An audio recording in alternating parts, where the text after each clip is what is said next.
Fast Forward Productions. The women are speaking. What's up, guys? Welcome back to another episode of the One Broke Actress podcast, an honest account of actor life plus a few lessons I learned in the process. I am your host, Sam Valentine, and I have to laugh because I've been trying to record this intro for 4 minutes, and due to an internet connection in the rain, I have no idea if Gabrielle can actually hear me. I have no idea if my voice is going to make it through the top of this.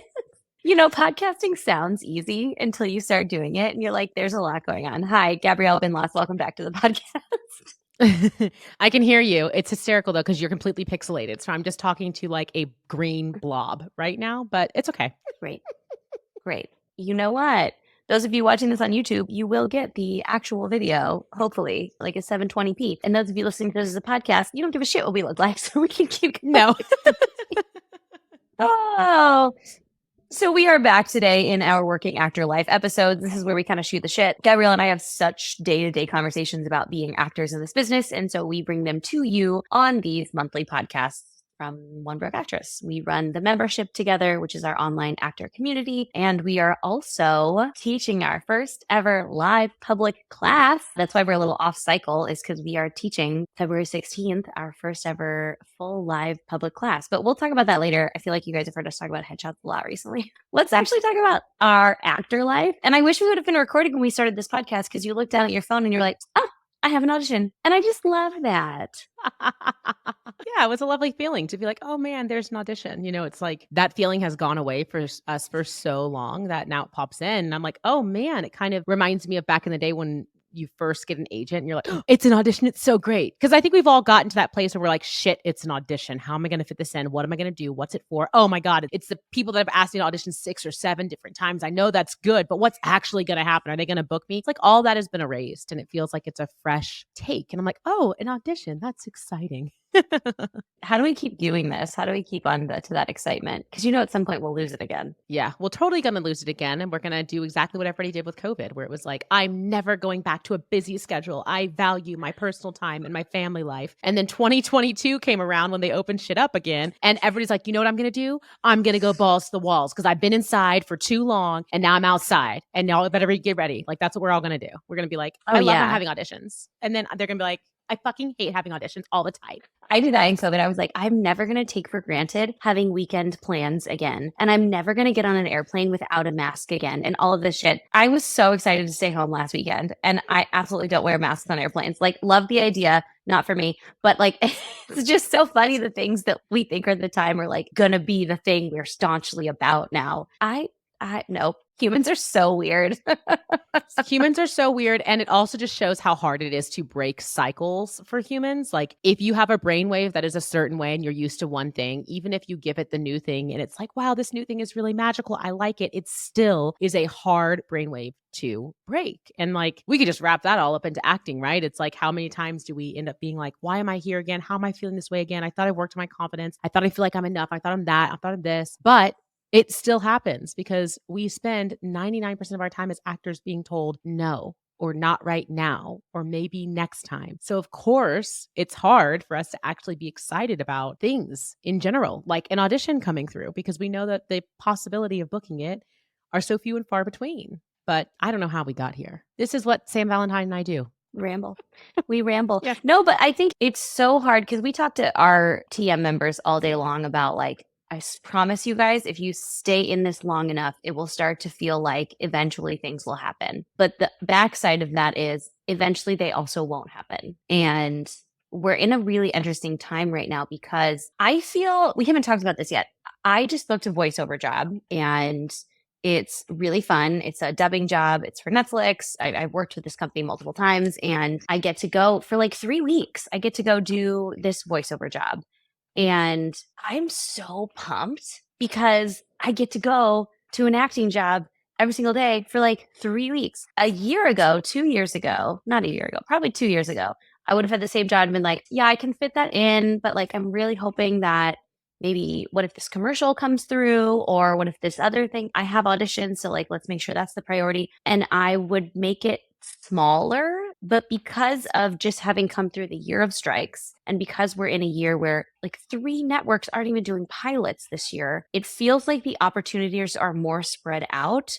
But because of that, I feel extra grateful for every single actor thread I can pull because it feels like I appreciate it more. And I'm like, this I like. This part of this I like. You said 3 networks aren't doing pilots anymore. I didn't hear that. Like, and I know that somebody else is going to be hearing this podcast and they're going to be like, wait, what? What's happening? So talk more on what you know about that. From what I know, which is strictly from listening to podcasts like the TV's Top 5, the Hollywood Reporter's TV podcast. Great podcast. If you don't listen to it, you should. They talk a lot about everything that's going on in the business. And they're where I learned that the CW, Fox, and CBS are all not doing pilots this year. I believe those were the 3 ones.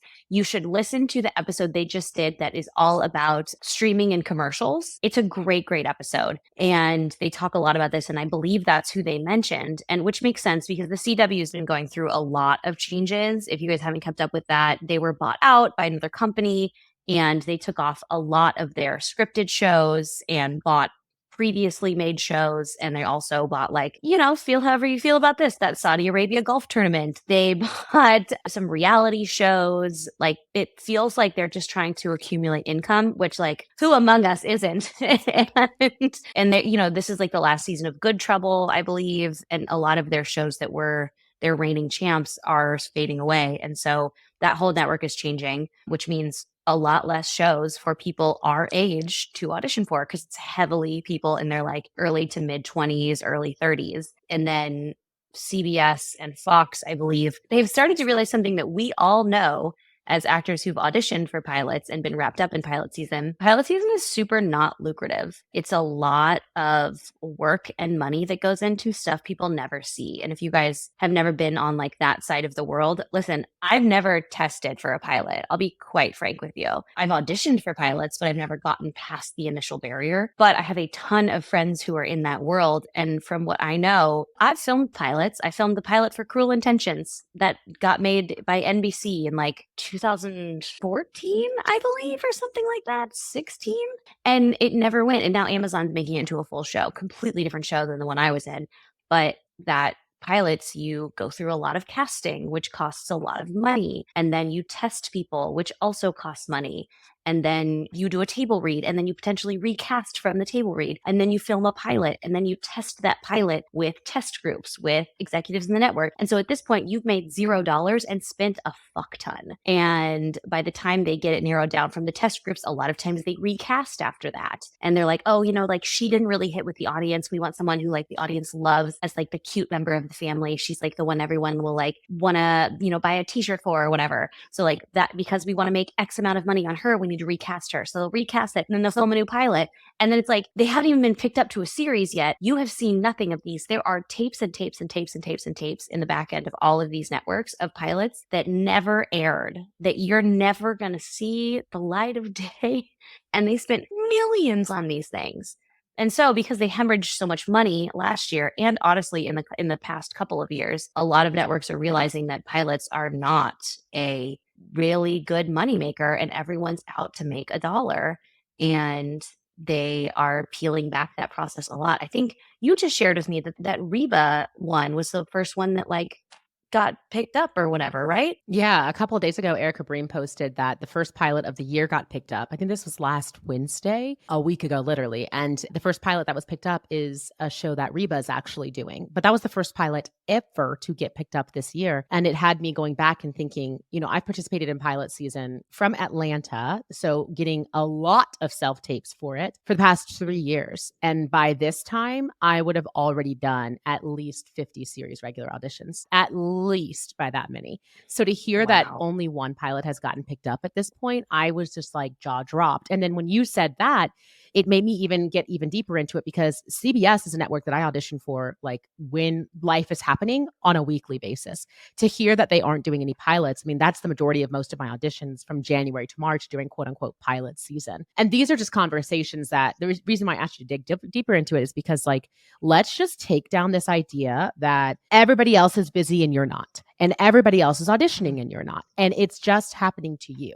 My spiritual healer, Q, said it so well. She said, the industry was built on water to begin with. And eventually you have to clear out the water to put down soil and then rebuild. You can't just put something else down on top of that water because it's no longer going to work. And with that comes everything having to be changed around, i.e., they're not doing pilots like they used to be doing anymore. And this isn't just a 1, 2, 3 month thing. Like this could be the way the entire year looks, is a rebuilding of what this industry is, which is needed for so many different reasons that we don't need to tell you guys about because you listen to Sam's podcast all the time. But if you look at it in a greater whole and you think about what Sam said and what I said, and the fact that to rebuild something, it takes time. I mean, I had a wall rebuilt to my house last year and it took 3 weeks. It was one wall. You can imagine what it takes to build a whole system of something. This is where we're going to be at. So it's so interesting to hear this stuff because it does take our head away from it's just me, and it's more so, oh, it's the entirety of everything that we're dealing with. Everyone, set hands, costume, wardrobe, everyone is feeling the same of, am I going to get back to work at any time soon? Yeah. And what's it going to look like? I mean, that episode had so many good pieces, but one of the ones they talked about was the streaming of advertising and how much ads are now moving to streaming. And that is such a big deal for us who audition for commercials, because if you've seen a commercial paycheck, you will get paid every single time that thing airs on CBS, for example, like we were just talking about. But this is why when you watch streaming shows, you're like, oh my God, if I see this Carvana ad one more time, I'm going to put my fist through the wall, is because they bought that out for 8 to 13 weeks. So they paid, like $800 or whatever. And so your commercial is going to re-air there for a bunch of times, whereas on the other networks, they had to pay per time.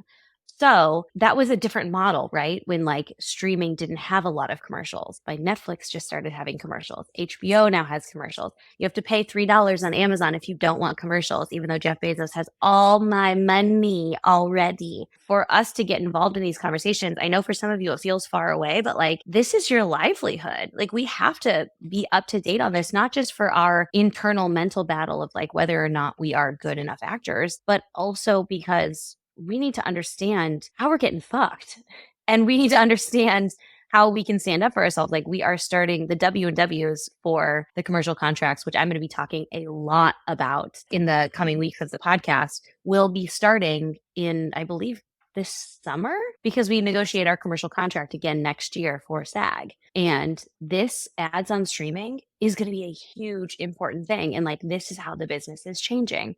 There's not a bunch of pilots where you're going to make money. There's streaming commercials where you barely make money. Like we got to be up on this for our mental selves and for our financial selves, because it's important. Yeah. And actually, speaking on that, I want to bring to the conversation because actually, I don't even know if Sam knows. Sam, remember that audition I did for the company that was a social media ad? Okay. So I booked that, which is fantastic. We love a booking. Yes. I know I got the information last night.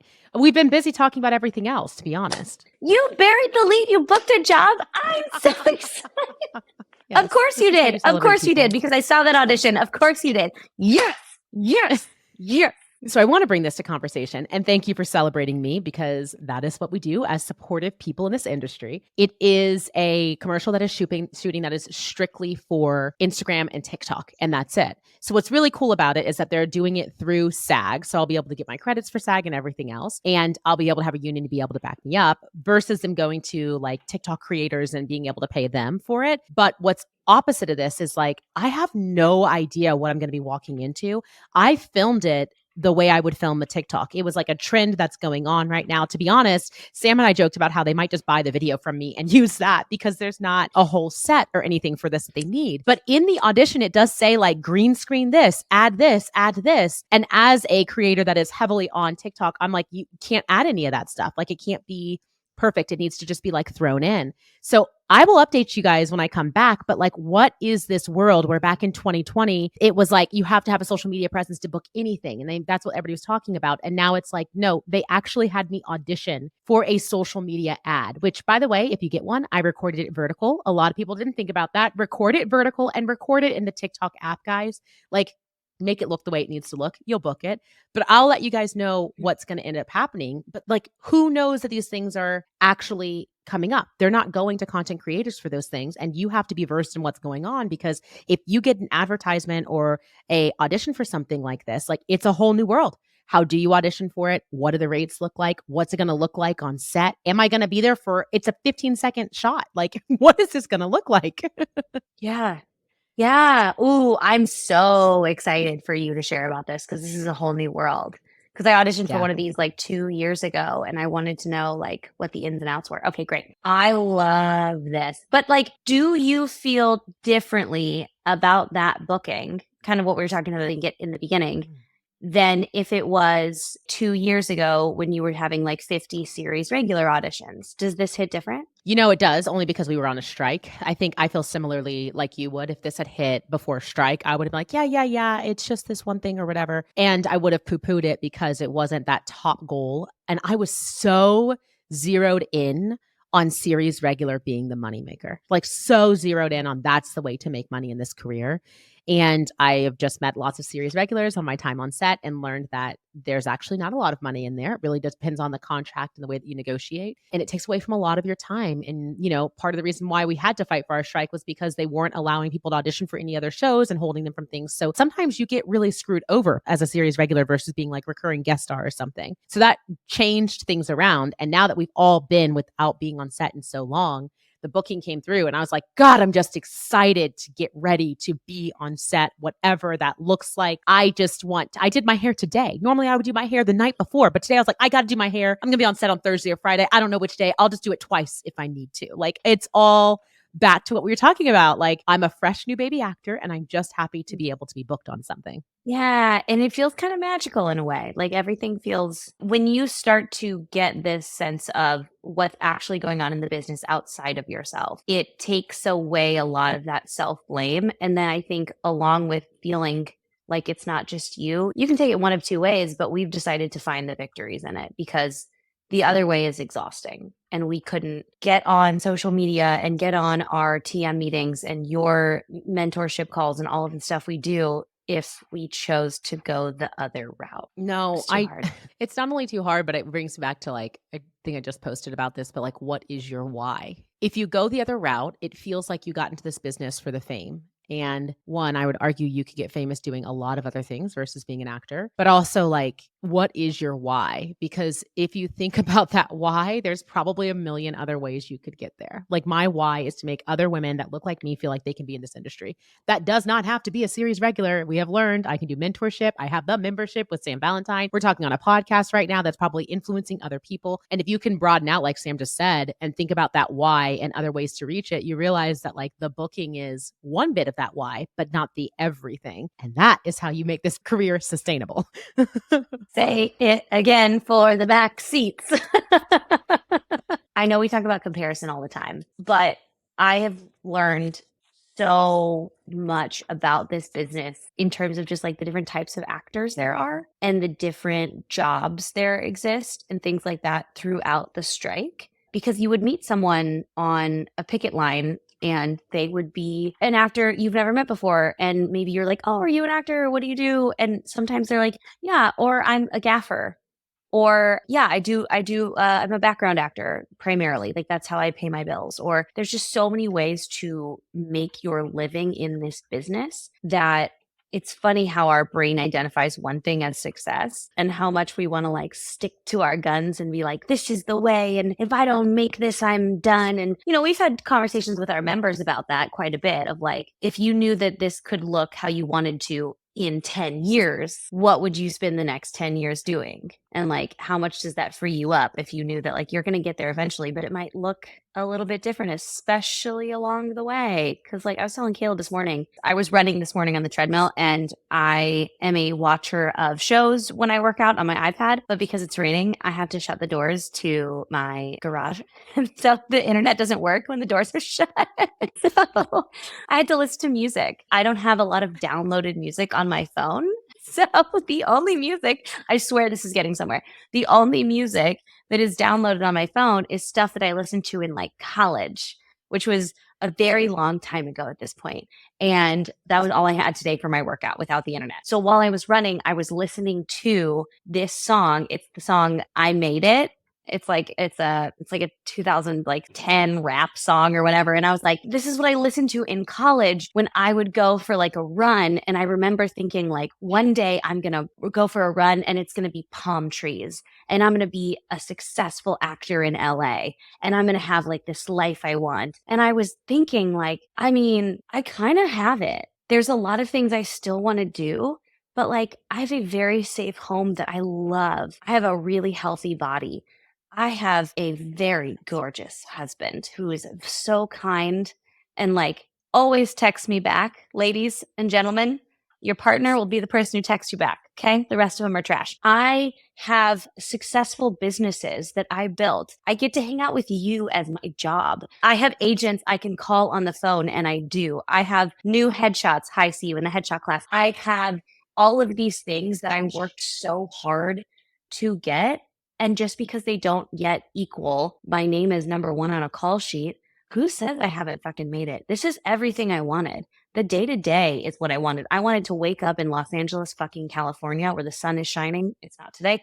I wanted to like have my breakfast and like hold my puppy and read the trades because they mattered to me. And now I open Variety and I see my friends' names and I'm holding my senior geriatric dog in my lap with a cup of coffee and like, I fucking did it. Everything else is going to be icing on the motherfucking cake. And I was just thinking about that today and I know you'd appreciate it. Oh yeah, hell yeah, I appreciate that. Like this is going to sum it all up. The rat race of a 9 to 5 is what so many actors say they don't want. Don't put me in a cubicle. I don't want to work for somebody else. I want to work for my own self. I can't be creative. There's not anything I can do there. It's not for me. Yet they subscribe / I used to subscribe to the rat race of being an actor, which looks like if I am not the lead on a number 1, 2, or 3 on a call sheet, or if I am not in a movie and people can see my name and see me in lights and know who I am, then I am no longer successful. And so we end up chasing the exact same thing that people are chasing in cubicles from 9 to 5. It just looks a little bit different. And then you spend the entire time of your life thinking, well, when I get here, right? Like 9 to 5 is when I become CEO, I won't have a 9 to 5 anymore. Or when I become a series regular, I will feel differently then. And we have been told by actors like Viola Davis, or even Tom Hanks has talked about this, that they got there and it does still happen. And you do still feel like you're not it. Yet we don't decide to get out of the rat race and acknowledge like, you did it.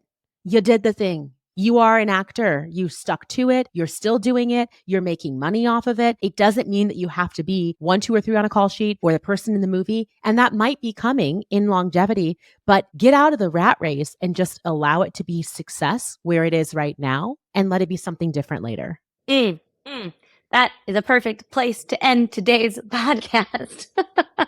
Thank you for coming to my TED Talk. I appreciate it Much.